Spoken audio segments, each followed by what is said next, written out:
Hey guys, so the other day I was reading a passage in the Bible that really spoke to my heart, encouraged me, and I'd like to share it with you, and hopefully some of you will also be encouraged by it.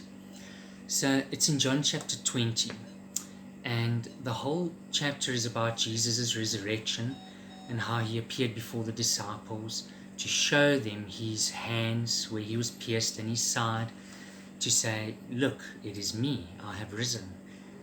But the only disciple that wasn't with them the first time was Thomas. And Thomas afterwards said, well, I will not believe that Jesus was risen if I do not see it with my own eyes. And so Jesus appeared again 8 days later before all the disciples, and this time Thomas was with him, to say, look, Thomas, here I am. Here's my hands, and here's my side, touch them. And of course Thomas was bowled over and he said, my Lord, my God.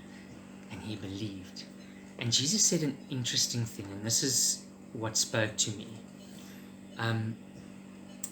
Jesus turns to Thomas and he says, you have seen me and you believe. And that's easy to do, guys, isn't it? It's easy to see something in the physical and to believe in it. But then Jesus goes on to say, but blessed are those who have not seen me and yet who believe. And of course the encouragement for us as Christians in today's world is that we have not seen Jesus in the physical like the disciples did in those times. But yet God has a special place in his heart for us. He calls us blessed because we have not seen him, yet through our faith we still believe in him anyway. But how God spoke to me specifically in this passage was that I was going through a bit of a tough time, and my son is a special needs child, and I just wasn't making sense of my situation. And God showed me this passage and he said, Ryan, even though you do not make sense of what you are going through, even though you cannot see me, see God in your situation, but yet because you still trust in me, because you still believe in me, you are blessed. And I have a special place in my heart for you. And so my encouragement for you guys is, maybe you too are going through a time in your life where you're battling to make sense of it. You're going through a tough time, perhaps. Perhaps your child has strayed and is walking on the wrong path, or maybe it's a financial situation.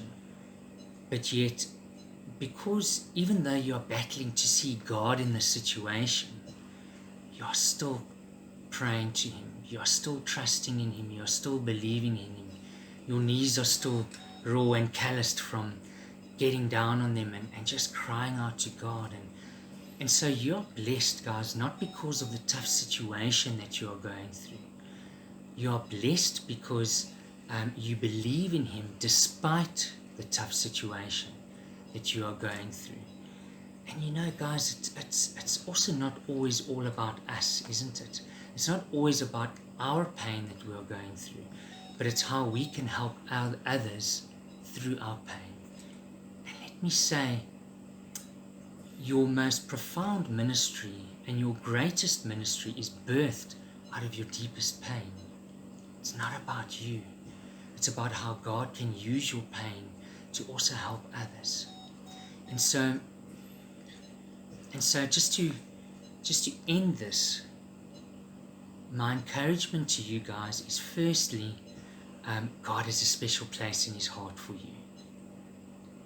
He calls you blessed because you are trusting in him and believing in him despite the tough situation. You are seeing God despite not seeing God.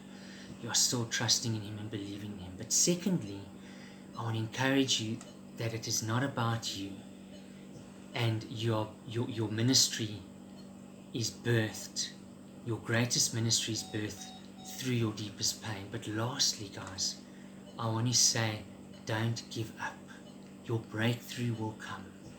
That though you're not making sense of your situation, God is still going to come through for you. It might not be in the way or the form that you wanted it to, or it might be in the way and the form that you exactly wanted it to be in. But however way or form it comes, your breakthrough will come.